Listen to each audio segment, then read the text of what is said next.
আমার আল্লাহ রাব্বুল আলামিন সুন্দর করে কোরআনুল কারীমের মধ্যে সুন্দর করে জানিয়ে দিচ্ছেন, ইয়া আইয়ুহাল্লাযীনা আমানুস্তাঈনু বিস-সাবরি ওয়াস-সালাহ ইন্নাল্লাহা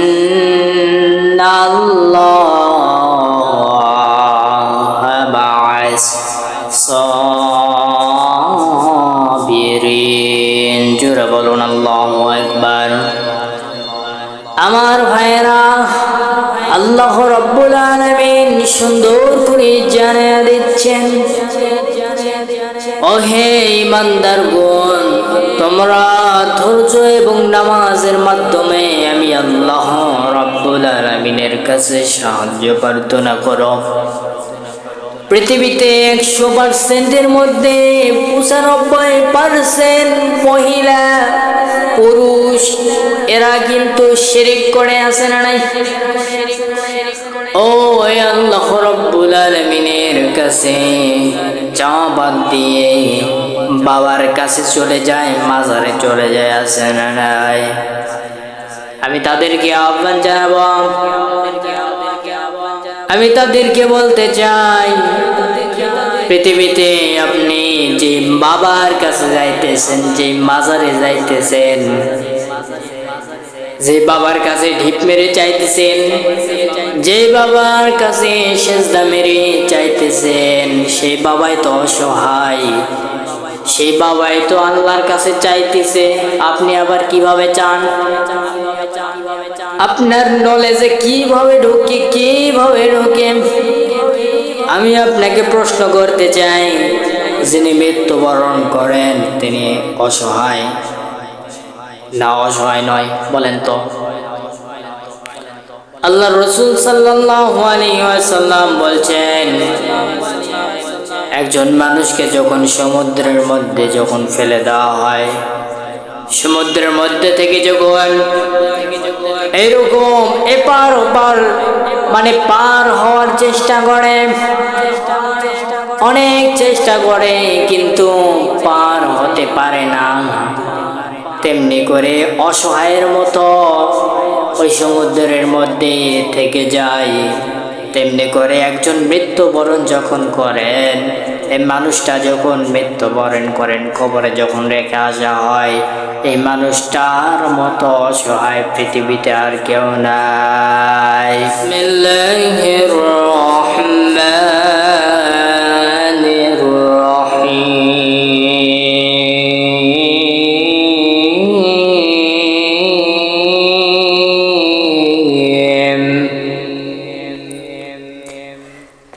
ইয়া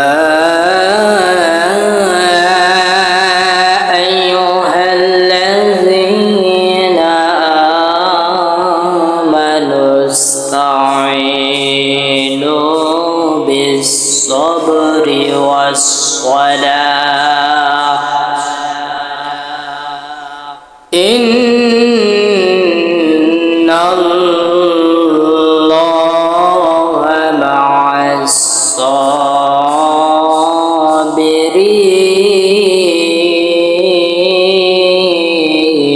الصابرين. وقال الله سبحانه وتعالى إن الله وملائكته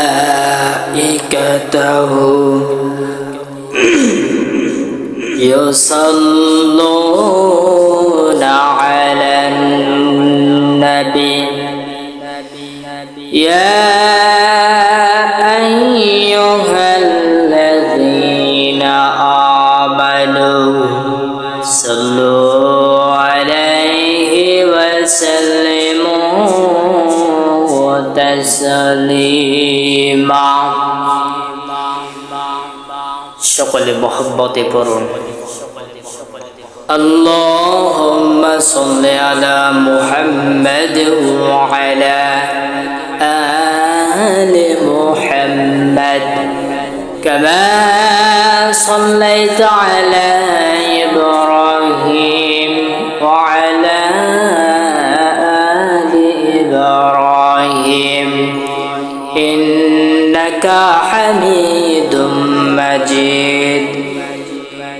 اللهم بارك على محمد وعلى آل محمد كما باركت على إبراهيم وعلى آل إبراهيم إنك حميد مجيد الحمد لله আল্লাহ রাব্বুল আলামিনের প্রতি কৃতজ্ঞতা জানাচ্ছি যে আল্লাহ রাব্বুল আলামিন দিনই একটি প্রোগ্রামে আমাদের সকলকে হাজির করছেন, সমস্ত কাজ থেকে ফারিগ করে আমাদেরকে দিনই একটি প্রোগ্রামে উপস্থিত করছেন। সেই মহান রব্বুল আলামিনের প্রতি কৃতজ্ঞতা জানাচ্ছি। সকলে কালিমাতে শুকরিয়া আদায় করছি আলহামদুলিল্লাহ। লক্ষ কোটি কোটি দরুদ সালাম বর্ষিত হোক মানবতার নেতা মুহাম্মদুর রাসূলুল্লাহ সাল্লাল্লাহু আলাইহি ওয়াসাল্লামের উপর। সম্মানিত দিনী ভাইরা, আমি যে আয়াতি কারিমা তিলাওয়াত করেছি, এই আয়াতি কারিমাতে আল্লাহ কি বলতেছেন জানার দরকার, বলেন আছে না নাই? অবশ্যই আছে। আচ্ছা আপনারাই বলেন, কোরআনুল কারীম এই কিতাবে যত পয়েন্টগুলি আল্লাহ রাব্বুল আলামিন তুলে ধরেছেন, এই পয়েন্টগুলি ভিতরে সন্দেহ আছে? নেই। কোরআনুল কারীমের আয়াতের ভিতরে ভুল ভ্রান্তি আছে? নেই। আল্লাহ কোরআনুল কারীমের শুরুতেই বলে দিয়েছেন যালিকাল কিতাবু লা রাইবা ফি, এই কোরআনুল কারীমের মধ্যে কোনো বিন্দু পরিমাণ কোনো সন্দেহ নেই। আমরা কিন্তু কম বেশি সকলেই জানি। সম্মানিত আমার ভাইরা, আমি দীর্ঘ আলোচনা করব না, সংক্ষেপে ছেড়ে দেব ইনশাআল্লাহ। আমার ভাইরা গভীর মনোযোগে খেয়াল করবেন। আমার আল্লাহ রাব্বুল আলামিন সুন্দর করে কোরআনুল কারীমের মধ্যে সুন্দর করে জানিয়ে দিচ্ছেন, ইয়া আইয়ুহাল্লাযীনা আমানুস্তাঈনু বিস-সাবরি ওয়াস-সালাহ ইন্নাল্লাহা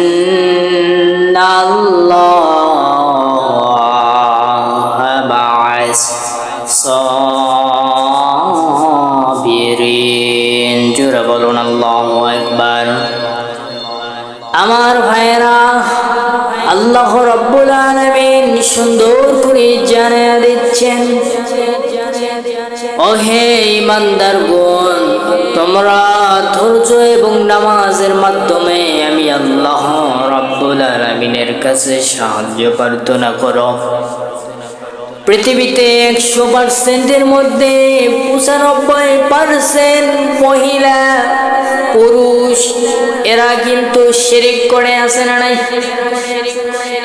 ও আল্লাহ রাব্বুল আলামিনের কাছে চাওয়া বাদ দিয়ে বাবার কাছে চলে যায়, মাজারে চলে যায়, আছে না নাই?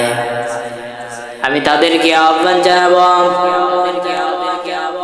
আমি তাদেরকে বলতে চাই, পৃথিবীতে আপনি যে বাবার কাছে যাইতেছেন, যে মাজারে যাইতেছেন, যে বাবার কাছে ঢিপ মেরে চাইতেছেন, যে বাবার কাছে সেজদা মেরে চাইতেছেন, সেই বাবাই তো অসহায়, সেই বাবাই তো আল্লাহর কাছে চাইতেছে। আপনি আবার কিভাবে চান? আপনার নলেজে কিভাবে ঢোকে, কিভাবে ঢোকে? আমি আপনাকে প্রশ্ন করতে চাই, যিনি মৃত্যুবরণ করেন তিনি অসহায় না অসহায় নয়? বলেন তো। আল্লাহ রাসূল সাল্লাল্লাহু আলাইহি ওয়াসাল্লাম বলছেন, একজন মানুষকে যখন সমুদ্রের মধ্যে যখন ফেলে দেওয়া হয়, সমুদ্রের মধ্যে থেকে যখন এরকম এপার ওপার মানে পার হওয়ার চেষ্টা করে, অনেক চেষ্টা করে কিন্তু পার হতে পারে না। তেমনি করে অসহায়ের মতো ওই সমুদ্রের মধ্যে থেকে যায়। তেমনি করে একজন মৃত্যুবরণ যখন করেন, এই মানুষটা যখন মৃত্যুবরণ করেন, কবরে যখন রেখে আসা হয়, এই মানুষটার মতো অসহায় পৃথিবীতে আর কেউ নাই। পৃথিবীতে অনেক মানুষ এরকম আছে যারা কিনা বাবার কাছে চায়, মাজারে চায়। আমি তাদেরকে বলতে চাই, বোকামি কাজ করিও না। যে বাবার কাছে চাইতেছ সেই বাবাই তো অসহায়। কথা বলেন ঠিক কিনা? কাল কিয়ামতের ময়দানে ওই মানুষদেরকে পছন্দ করবে না, ওই মানুষদের দিকে ফিরেও তাকাবে না। কোন মানুষ? ওই সকল মানুষ যারা কিনা আল্লাহকে বাদ দিয়া বাবার কাছে চায়, অন্যকে তার সাথে তুলনা দেয়, শরীক করে, শিরক করে। আল্লাহ রাব্বুল আলামিন সব বান্দাদেরকে, বান্দাদের যত গুনাহ থাক, গুনাহর পাহাড় হয়ে যাক, ওই বান্দাদেরকে ক্ষমা করে দিবেন। কিন্তু এই সকল বান্দা বান্দিদেরকে ক্ষমা করবে না। কোন বান্দা বান্দি? যারা আমি আল্লাহ রাব্বুল আলামিনের কাছে যারা শিরক করেছে, এদেরকে ক্ষমা করব না। যারা আমি আল্লাহকে অন্যের সাথে তুলনা করেছে, যে বাবাই পারে, মাজারের ওই যে শুয়ে আছে ওই পারে, আছে না নাই? পৃথিবীতে অনেক মহিলা আছে, বাচ্চা কাচ্চা হয় না। এই মহিলা চলে যায় বাবার কাছে, বাবারে আমাকে, আমার বাচ্চা হয় না, বাচ্চাটা একটু ব্যবস্থা করে দাও। নাউজুবিল্লাহ। এলাকায় নাউজুবিল্লাহ আসেনি না? বাড়িতে গিয়ে বলবেন। অনেক দেখলাম, অনেক মহিলারা বাচ্চা হয় না, তারা চলে যায় মাজারে, আছে না নাই বাবার কাছে চলে যায়। আমি বলতে চাই, ও বোন আমার, আমি আপনার হাতে পায়ে ধরব, আপনি যায়েন না। আপনার বাচ্চা হচ্ছে না, আপনি 2 রাকাত নামাজ পড়ে আল্লাহ রাব্বুল আলামিনের কাছে সাহায্য চাও। এই জন্য আল্লাহ বলছেন, আমি আবারও রিপিট করতেছি, আল্লাহ কোরআনে বলছেন, ইয়া আইয়ুহাল্লাযীনা আমানুস্তাঈনু বিস-সাবরি ওয়াস-সালাহ। আল্লাহ রাব্বুল আলামিন বলেন, ও হে ঈমানদারগণ, তোমরা ধৈর্য এবং নামাজের মাধ্যমে আমি আল্লাহ রাব্বুল আলামিনের কাছে সাহায্য প্রার্থনা করো। পৃথিবীতে যতই অসুস্থ হোক না কেন, যতই বিপদ বালা মুসিবত আসুক না কেন, তোমরা শুধুমাত্র চাইবা শুধুমাত্র আল্লাহ রাব্বুল আলামিনের কাছে। সম্মানিত হাজিরিন, গভীর মনোযোগে খেয়াল করেন। আমার একটা ঘটনা বলি। আমার এই হাতে টিউমার বাড়াইছিল, ডান হাতের এক সাইডে টিউমার বাড়াইছিল। এই টিউমারটা এরকম অপারেশন না করার জন্য নানান কথা বলেছিল মানুষ, এলাকার মানুষ বলেছিল, ও অনেক সাহেব, তুমি যদি এরকম তোমার হাতের টিউমারটা যদি অপারেশন না করতে পারো, ভবিষ্যতে এই হাত দিয়ে কাজ করাটা কঠিন হয়ে যাবে। নানান মানুষ নানান কথা বলেছিল, আমি তাদের কথায় পাত্তা দেই নাই। তবে এরকম চেষ্টা করেছিলাম, দেখি ডাক্তারের কাছে একটু যাই, ডাক্তার কি বলে। আম্মাকে সাথে নিয়ে গেলাম। আমার আম্মাকে সাথে নিয়ে যাওয়ার পরে ডাক্তার সাহেব বলতেছে, আমি এইটার ট্রিটমেন্ট করতে পারবো না। ডাক্তার সাহেবকে বললাম, কেন? ডাক্তার সাহেব বলতেছে, এই যে তোমার হাতে যে টিউমার বাড়াইছে, এই টিউমারটা এরকম রোগের সাইডে বাড়াইছে, এই টিউমারটা যদি আমি কাটতে যাই এইরকম রোগটা কেটে যেতে পারে, আমি এতটা রিস্ক নিতে পারবো না। আমি এখন চিন্তা ভাবনা করলাম, অনেক দেখলাম, হবে না, আবার একটু ডাক্তারের কাছে বলি, তাহলে কি সত্যি আপনি পারবেন না? ডাক্তার সাহেব বলতেছে আমি পারবো না, এতটা রিস্ক নিতে পারবো না, তবে একটা উপায় আছে। আমি বললাম কি উপায়? ডাক্তার সাহেব বলতেছে নওগাঁ সদর হাসপাতালে যান, নওগাঁ সদর হাসপাতালে গেলে আপনার চিকিৎসা হয়ে যাবে। আমি আমার আম্মাকে বললাম দরকার নাই, চলো বাসায় চলে যাই। বাসায় আসার পরে এরকম চিন্তা ভাবনা, এরকম কনফিডেন্স আমার ছিল যে আমি অনেক ডাক্তার দেখাইলাম, কাজ হলো না, তাহলে এখন একটাই উপায়, আল্লাহর কাছে সাহায্য চাওয়া দরকার। এত বড় একটা বিপদের মধ্যে পড়ছি, এই বিপদটা কেউ উদ্ধার করতে পারবে না। এই বিপদ থেকে শুধুমাত্র আল্লাহ রব্বুল আলামিন উদ্ধার করতে পারবেন, কারণ আল্লাহ রব্বুল আলামিন আমাকে এই রোগটা দিয়েছে, যে রোগটা দিয়েছে তাই পারবে এই রোগটা থেকে মুক্তি দেওয়ার জন্য, এই রোগটা ভালো করার জন্য আল্লাহ রব্বুল আলামিনই পারবেন। আল্লাহ রব্বুল আলামিন আমাকে এমন একটা কথা নলেজে ঢুকাইয়া দিলেন অনেক, তুমি এরকম, আমি আল্লাহ রব্বুল আলামিনের কাছে নামাজের মাধ্যমে যে সিজদাটা দিবা, নামাজের মাধ্যমে আমি আল্লাহ রব্বুল আলামিনের কাছে সাহায্য চাও। আমি এরকম সেজদা যখন দেই, এই টিউমারটা এরকম মাটিতে বসে যায়। এরকম এক পর্যায়ে অনেক কয়েক মাস হয়ে গেছে, মাসের পর মাস হয়ে গেল। এই তো ঘটনাটা ঘটেছে 2025 সালে, এই তো 26 সাল, মাসখানিক যাতে না যাতে এই রোগটা ভালো হয়ে গেছে। আমাকে এক ডাক্তার সাহেব বলতেছে, মহিলা ডাক্তার, ও হুজুর সাহেব, আপনার তো হাতে এরকম টিউমার বের হয়েছিল, এই টিউমারটা কেমনে ভালো হলো?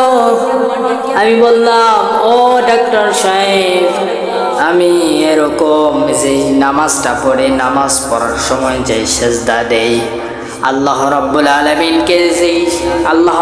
আলামিনকে সামনে রেখে যে সেজদাটা দেই, এই সেজদা দেওয়ার সাথে সাথে এরকম আমার টিউমারটা আস্তে আস্তে টেপে যায়। এরকম আপনি তো বলে দিয়েছেন এরকম টিপতে, আমি আল্লাহ রব্বুল আলামিনকে এরকম সেজদা দেওয়াতে আমার এই হাতের টিউমারটা বসে গিয়েছে, ভালো হয়ে গিয়েছে, আলহামদুলিল্লাহ।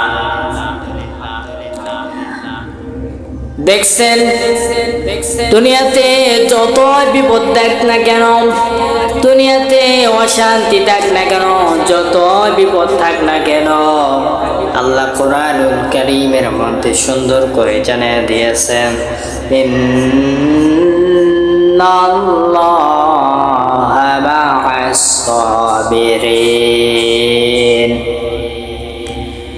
নিশ্চয় যারা ধৈর্য ধারণ করে, আল্লাহ রব্বুল আলামিন বলেন নিশ্চয় যারা ধৈর্য ধারণ করে এদের সাথে আমি আল্লাহ রব্বুল আলামিন রয়েছি। চিন্তা নেই বান্দা, তোমার দুনিয়াতে যত বিপদ আসুক না কেন, বালা মুসিবত আসুক না কেন, তুমি যদি ধৈর্য ধারণ করে আমি আল্লাহর কাছে সাহায্য চাইতে পারো নামাজের মাধ্যমে, তোমার যত পেরেশানি রয়েছে সব পেরেশানি আমি আল্লাহ দূর করে দেব। সুবহানাল্লাহ। এই জন্য দুনিয়ার জমিনে যত পেরেশানি হয় না কেন, যত বিপদ আসুক না কেন, সব বিপদ থেকে উদ্ধার করতে পারেন যিনি, তিনি কে? আল্লাহ রাব্বুল আলামিন। সম্মানিত আমার ভাইয়েরা, আরো একটি ঘটনা আপনাদেরকে শোনাই।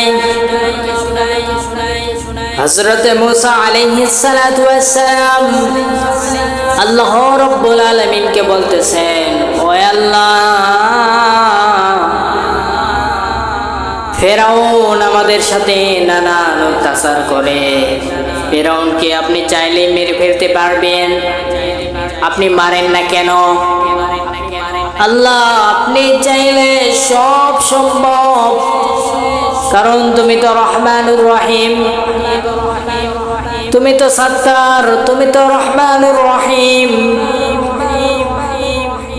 এই ফেরাউন অনেক অত্যাচার করে, নানান অত্যাচার করে। ফেরাউন থেকে আমাদেরকে মুক্তি দাও, ফেরাউনের এই অশ্লীল কাজ থেকে।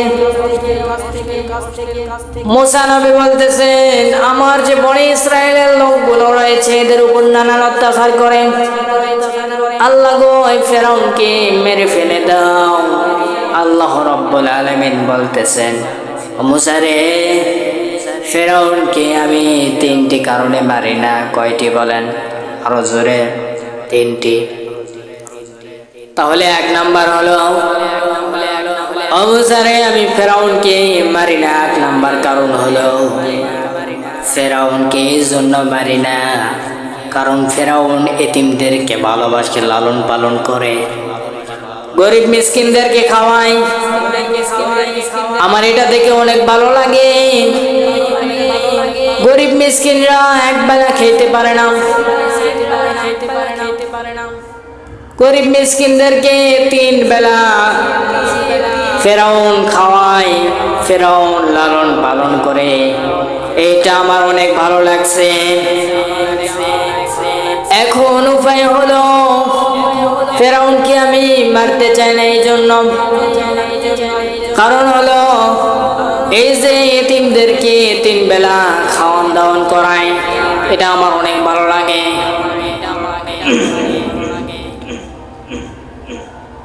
এবং ফেরাউনকে কিভাবে আমি আল্লাহ মারব? এতিম যারা রয়েছে, মিসকিন যারা রয়েছে, গরিব যারা রয়েছে, এরা ফেরাউনের খাওন দাওন দেইখা, ফেরাউনের লালন পালন দেইখা, ফেরাউন যে তাদেরকে খাওয়ায়, এই জন্য ফেরাউনের নামে আল্লাহ রাব্বুল আলামিন আমার কাছে আমি আল্লাহ রাব্বুল আলামিনের কাছে ওই এতিমরা, গরিবরা, মিসকিনরা দোয়া করতো, আল্লাহ ফেরাউনকে নেখাত বাড়িয়ে দাও। এই জন্য আমি মারি না মুসা রে, এই জন্য আমি মারি না, কারণ হলো ফেরাউন গরিব মিসকিনদেরকে খাওয়ায়, লালন পালন করে। একটা এতিমখানা আছে ফেরাউনের, আপনারা কি জানেন? ফেরাউনের একটা এতিমখানা আছে। এতিমখানায় এরকম লালন পালন করে, বাচ্চাদেরকে খাওয়ায়, যারা এতিম, গরিব, মিসকিন, ফকির, এদেরকে খাওয়ায়। এই ফকিররা, মিসকিনরা এরকম আমি আল্লাহর কাছে দোয়া করতো, এই জন্য মুসা আমি তাকে মারতে পারি না। দেখো আল্লাহর দয়া কত, দেখছেন? এরপর মুসা নবী বলতেছেন, আল্লাহ গো, তাহলে দ্বিতীয় নাম্বার কি বিশেষ গুণ বলেন? আল্লাহ রাব্বুল আলামিন বলতেছেন, দ্বিতীয় নাম্বার গুণ হলো ফেরাউনের মুখে বিশ্বনবী মুহাম্মদুর রাসূলুল্লাহ সাল্লাল্লাহু আলাইহি ওয়াসাল্লামের সুন্নাত ছিল দাড়ি। ফেরাউনের মুখে দাড়ি ছিল। আমার বন্ধু বিশ্বনবী জনাবে মুহাম্মদুর রাসূলুল্লাহ সাল্লাল্লাহু আলাইহি ওয়াসাল্লামের সুন্নাতটা তার মুখে ছিল, এই জন্য আমি তাকে মারি না। দেখবেন, আমি একটা উদাহরণ দেই। পৃথিবীতে 100%-এর মধ্যে 95% পুরুষ এরকম গরিব মিসকিনদেরকে পছন্দ করে না, এতিমদেরকে লালন পালন করে না। একটু যে 3 বেলা খাওয়াইবে সেটাও খাওয়ায় না, গরিবদেরকে ভালোবাসে না। তাহলে কেন বোঝেন, ফেরাউন যদি এতিমদেরকে, গরিবদেরকে, মিসকিনদেরকে খাওয়াইতে পারে, পৃথিবীতে দেখবেন বড় লোক যারা আছে, ধনী কোটিপতি আছে, এরা কিন্তু গরিব মিসকিনদেরকে খাওয়ায় না, পছন্দ করে না। পৃথিবীতে আমি নিজ চোখে দেখে আসতেছি এই অবস্থা, অথচ দেখেন ফেরাউন এরকম এতিমদেরকে, গরিবদেরকে, মিসকিনদেরকে লালন পালন করতেছেন একটি এতিমখানায়। তাহলে দ্বিতীয় নাম্বার কি? মুসারে দ্বিতীয় নাম্বার হলো ফেরাউনের মুখে দাড়ি ছিল। বিশ্বনবী মুহাম্মদুর রাসূলুল্লাহ সাল্লাল্লাহু আলাইহি ওয়াসাল্লামের সুন্নতটা তার মুখে ছিল, এই জন্য আমি মারি না। দ্বিতীয় নাম্বার হলো তার মুখে দাড়ি ছিল, এই জন্য মারি না, সুন্নত। পৃথিবীতে 100%-এর মধ্যে 95% মুসল্লি এরকম আছে যাদের মুখে দাড়ি নাই। গোঁফ রাখে বড় বড়, দাড়ি রাখে ছোট ছোট, আসেনি আসেনি, দাড়ি কামাই এমন আসেনি, এ মজলিসে আসেনি। হ্যাঁ বেটা কি করছো নি, দাড়ি রাইখা দাও, হ্যাঁ রেখে দিবা, দাড়ি রাইখা দিবা। এক যুবক এরকম বিয়ে করতে গেছে, যাবার পরে এরকম মেয়েটাকে পছন্দ হয়েছে, মেয়েটাও যুবককে পছন্দ করছে। এখন দুইজন কথা বলবে এক সাইডে গিয়ে, ওদের দুইজনকে এক সাইডে পাঠায় দিয়েছেন যে তোমরা কথোপকথন করো, তোমরা কি আসলে কি তোমরা বিয়েতে একমত, যাও তোমাদের কথা বলার দরকার বলো যাও। দুইজন গিয়েছেন, যাবার পরে বলতেছেন, মেয়েটি বলতেছেন এই শোনো, আমি তোমাকে পছন্দ হয়েছে, তোমাকে আমার পছন্দ হয়েছে, আমি বিয়ে করব, তবে একটা শর্ত আছে। ছেলেটি বলতেছে কি শর্ত? এখন এইরকম মেয়েটি বলতেছে তোমার যে মুখে যে দাড়িগুলো রয়েছে এই দাড়িগুলো কেটে ফেলতে হবে। ছেলেটি অবাক হয়ে গেছে, কি অবস্থা, দাড়ি বলে কাটতে হবে?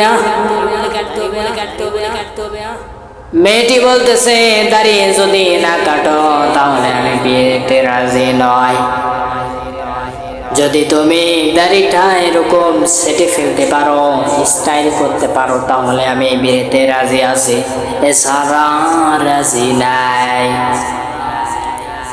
দেখবেন পৃথিবীতে 100%-এর মধ্যে 95% এইরকম মেয়ে আছে না নাই, যারা দাড়িকে পছন্দ করে না, যারা এরকম হুজুরদেরকে পছন্দ করে না, যাদের দাড়ি আছে তাদেরকে পছন্দ করে না, বিয়েতে বসতে চায় না, আছে না নাই?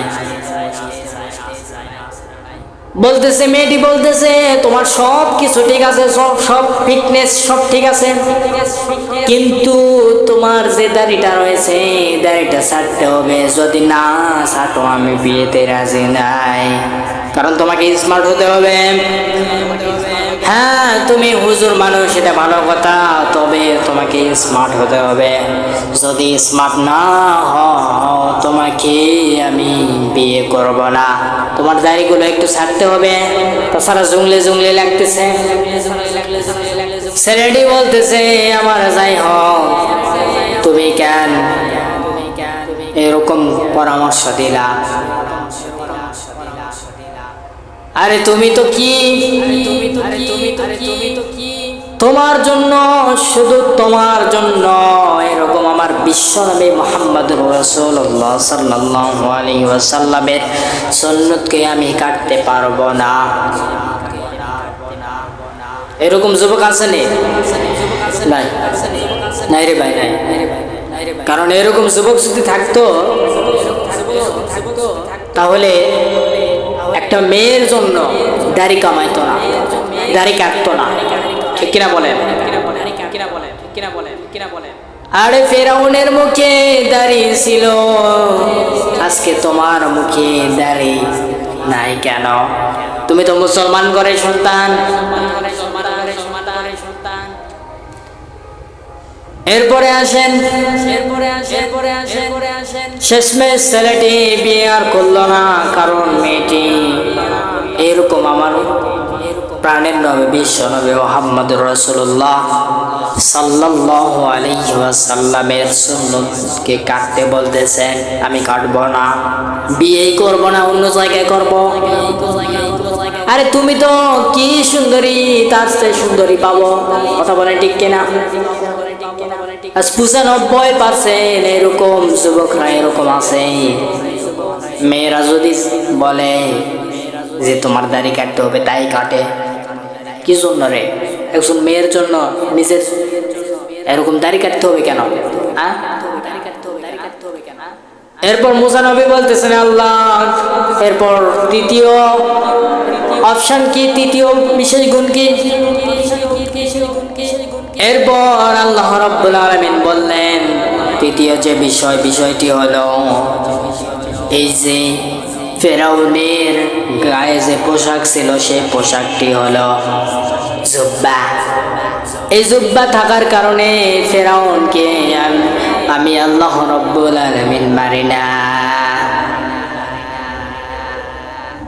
এই তিনটা বিশেষ গুণ থাকার কারণে আমি আল্লাহ রাব্বুল আলামিন ফেরাউনকে মারি না। দেখেন আল্লাহ রাব্বুল আলামিনের কত দয়া, দেখেন কত মায়া।